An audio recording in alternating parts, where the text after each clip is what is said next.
Bismillahirrahmanirrahim. Assalamualaikum warahmatullahi wabarakatuh. Waalaikumsalam warahmatullahi wabarakatuh. Baik, pada kesempatan ini saya Andi Elvira Majid, calon guru penggerak Angkatan 8 Kabupaten Jeneponto, akan mewawancarai Ibu selaku Kepala UPT SDN 30 Bangkala, karena sekolah ini saya anggap relevan untuk saya minta informasinya Ibu.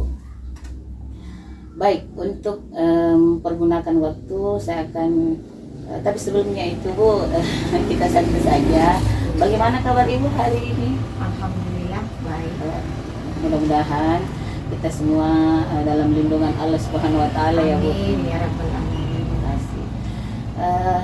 Baik, kita akan masuk pada inti wawancara, yaitu yang pertama, selama ini bagaimana Ibu mengidentifikasi kasus-kasus yang merupakan dilema etika atau bidukan moral Ibu? Baik, terima kasih. Sejauh ini saya tidak melakukan identifikasi secara khusus. Akan tetapi ketika terjadi permasalahan di sekolah ini, saya berusaha mempelajari, memahami, lalu menyimpulkan apa sebenarnya penyebab dari masalah itu.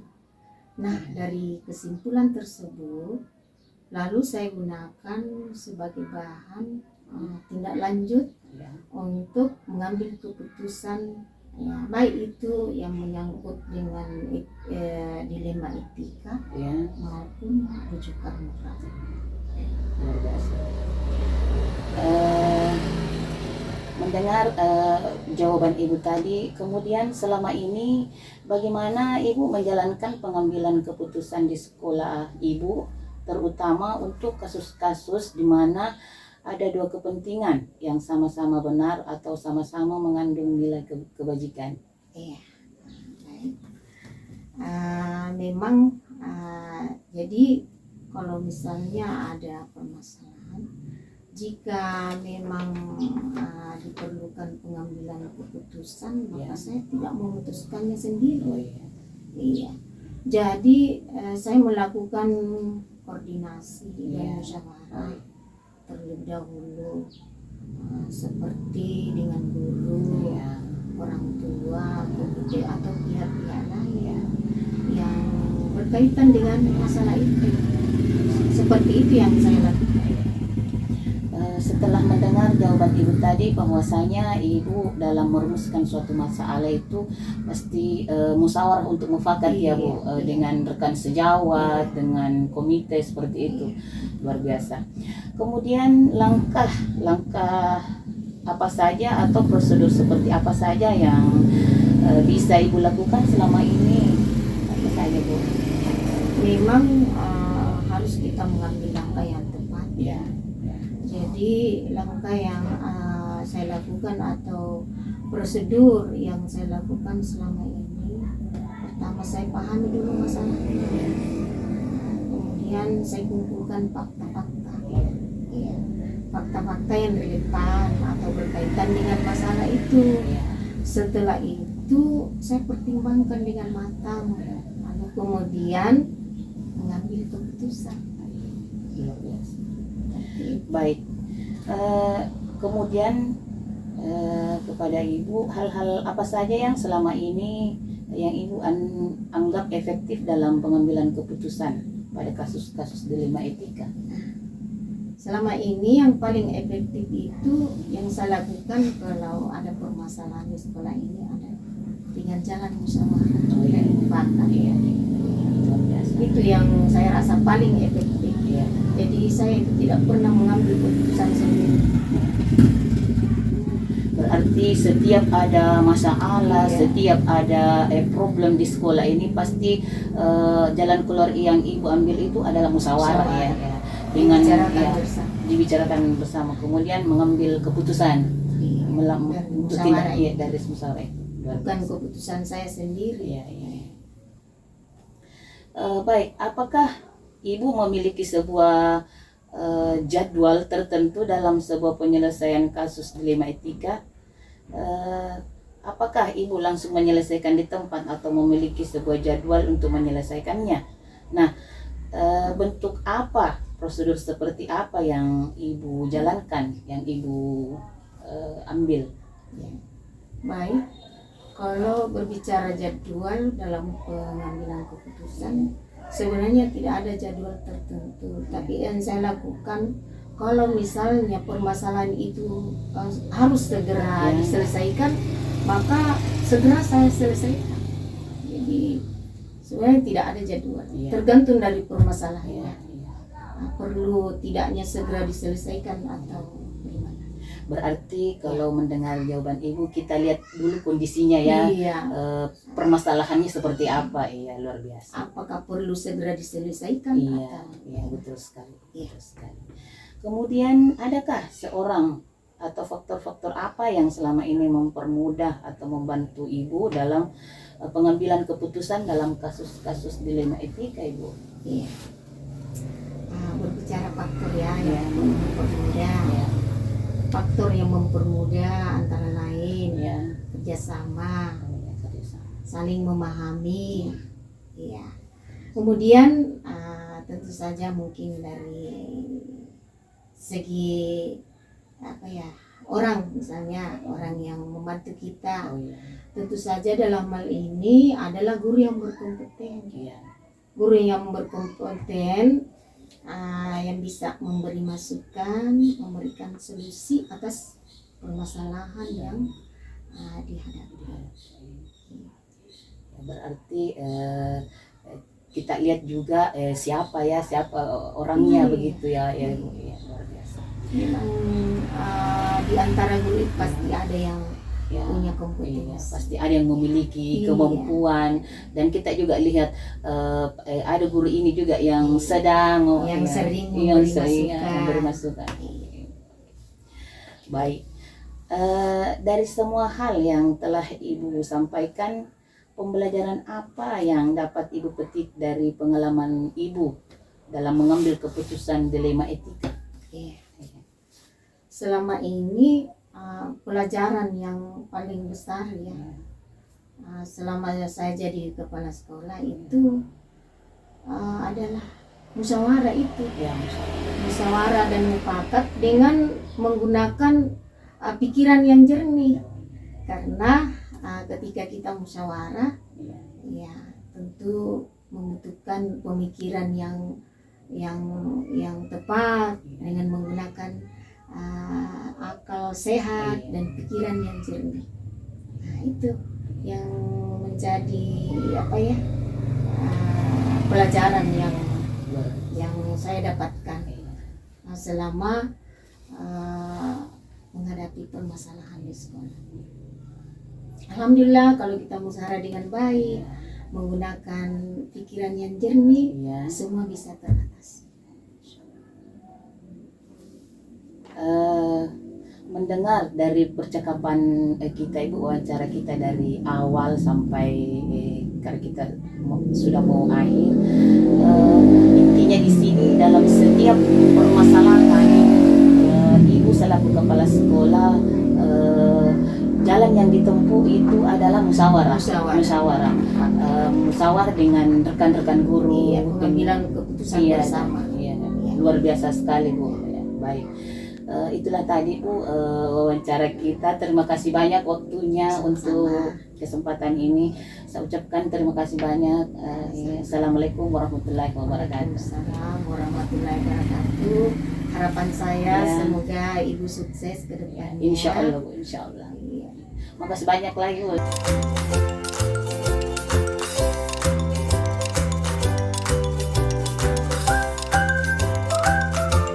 Baik, bismillahirrahmanirrahim. Assalamualaikum warahmatullahi wabarakatuh. Waalaikumsalam warahmatullahi wabarakatuh. Baik, pada kesempatan ini saya akan melakukan wawancara kepada Bapak. Tapi terlebih dahulu saya perkenalkan diri dulu, Pak. Nama saya Andi Elvira Majid, calon guru penggerak angkatan 8 Kabupaten Jeneponto. Akan mewawancarai Bapak selaku kepala sekolah UPT SDM 43 Bangkalan. Karena saya anggap sekolah ini dan kepala sekolah layak untuk saya ambil informasi mengenai saya punya tugas, Pak. Baik, kita santai saja ya, Pak. Kita relax aja. Baik, terlebih dahulu bagaimana kabar Bapak hari ini? Alhamdulillah sehat. Oke, Seperti yang insyaallah. kita lihat. Iya. Mudah-mudahan kita semua dalam lindungan Allah Subhanahu wa taala ya, Pak. Baik. Baik, kita masuk pada inti wawancara kita, yaitu yang pertama, selama ini bagaimana Bapak dapat mengidentifikasi kasus-kasus yang merupakan dilema etika atau rujukan moral, Pak? Ya, jadi kita lihat dulu motif dari kasus itu. Ya. Setelah kita melihat motifnya, kemudian kita indikasikan indikator-indikator apa yang kita bisa kategorikan sebagai dilema etika, sehingga menentukan sebuah kasus bahwa ini adalah dilema etika tentu dilihat dari indikatornya, gitu. Jadi seperti itu caranya kami di sini menentukan sebuah kasus.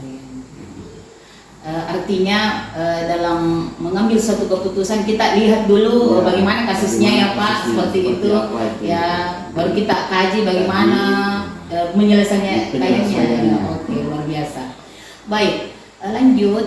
Selama ini Pak, bagaimana Bapak menjalankan pengambilan keputusan di sekolah Bapak, terutama untuk kasus-kasus di mana ada dua kepentingan yang sama-sama benar atau sama-sama mengandung nilai kebajikan? Jadi pengambilan keputusannya tentu kita sebagai kepala sekolah, bukan sebagai person secara pribadi, tetapi kita berbicara unit. Di dalam unit ini kita ada beberapa komponen yang terlibat, sehingga di dalam pengambilan keputusannya mesti melalui musyawarah dengan rekan-rekan guru.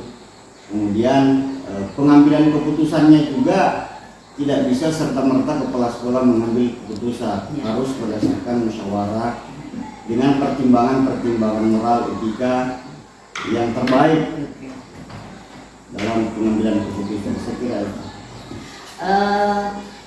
Mendengar jawaban Bapak tadi, kita kaitkan antara poin yang pertama yaitu kita melihat kasusnya.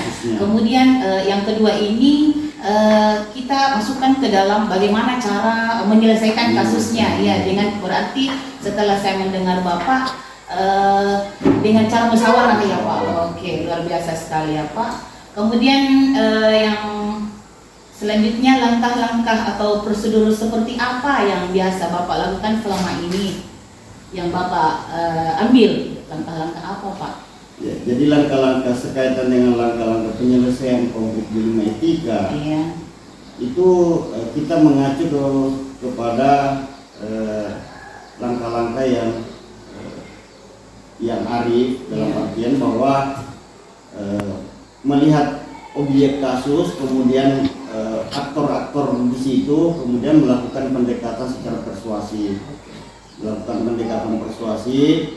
Kita lakukan pendekatan secara kekeluargaan, kemudian secara otak dingin membicarakan solusi-solusinya seperti apa supaya semua kepentingan terjaga. Saya kira begitu. Setelah saya mendengar Bapak tadi memaparkan bahwasanya kita menyelesaikan dengan otak dingin seperti itu ya, Pak. Luar biasa sekali ya, Pak, ini pemaparan Bapak. Kemudian hal-hal apa saja yang selama ini Bapak anggap efektif dalam pengambilan keputusan pada kasus-kasus dilema etika? Iya, jadi pertama kita lakukan dulu pengkajian dulu seperti apa motif-motif pelaksanaannya apa, kemudian menentukan langkah untuk penyelesaian seperti apa, pendekatan secara persuasif kepada pihak-pihak. Kemudian kita endingnya itu kita lakukan musyawarah. untuk menentukan penyelesaian Penyelesaian. terbaik di antara kedua belah pihak. Oke. Baik, kita lanjut Pak. Hal apa saja yang selama ini yang merupakan tantangan dalam pengambilan keputusan pada kasus-kasus tadi, yaitu kasus dilema etika misalnya Pak?